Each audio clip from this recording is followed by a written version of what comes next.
প্রথমে পেঁয়াজ মরিচ তেল নুন দিয়া সুন্দর করে মাখাইয়া নিতেছি, কারণ না মাখাইলে এটা স্বাদ বাড়বে না। তারপর যদি একটু কচলাই, যদি না কচলাই তাহলে এটা স্বাদটা বের হবে না। এই জন্য সুন্দর করে কচলাইয়া টিপ্পে টিপ্পে সব রস বের করিয়া একসাথে করতেছি, কারণ এটা করলে সব তেল এবং মশলা সব মিক্স হয়ে যাবে এবং ঝালটা সেই লাগবে। তারপর বাঙালিদের কমন বেগুনি আলুর চপ, আর জিলাপি না থাকলেই নয়। জিলাপিকে সুন্দর করে একটা জিলাপি নিয়ে মুচড়াইলাম, কতগুলো মুচড়ে এটাকে ভাঙ্গিয়া চুড়ে সব কিছু করে চাদর উপর বইয়া সেই ফিল নিয়া, কারণ রমজান ইফতার তো করতেই হইব, সাথে ফলটাও আছে। তো এগুলোর আগে সুন্দর করে মাখায়া নই, মাখায়া মুখাইয়া সেই করে চিপড়ে চুপড়ে দেই, এটা সব ভাঙ্গে চুড়া শেষ। কারণ না মাখাইলে এগুলো আবার ভালো লাগবো না। বাঙালিদের খাবার যেটা আমরা খাই অভ্যস্ত।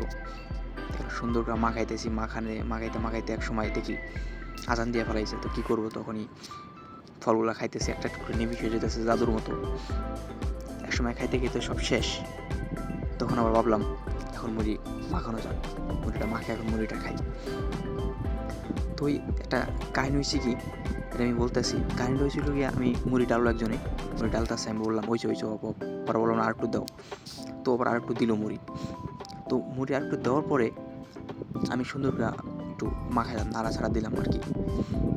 তো নাড়াচাড়া দিতেছি, এক পর্যায়ে নাড়াচাড়া দিতে দিতে দিতে দিতে এই হঠাৎ আমার থামাই দিছিল, তোর মুড়ি হয় না। পরে ভাবলাম কি লিখে হয় না, মুড়ির কালার জানে কেমন, মুড়ির কালার কেমন, একটু লাল লাল শুকনো শুকনো মুড়ি ভালো লাগতেছে না। তো এই হঠাৎ মনে পড়লো, কিরে শালার আজকে তো বুট দিই নাই, বুট কই মুড়িতে, এই মনে পড়লো। তখন বললাম কিরে তুই বুট দাস নাই? ও বললো ইসরে ভাই ভুলে গেছি। তো তখন আবার কি করবো, আবার ওই বুটটা দিল, তখন আবার ঢেলে দিল বুটটা। এই এখন একটু মুড়ির ফিল আইব, কারণ বাঙালিতে বুট মুড়ি ছাড়া তো বাঙালি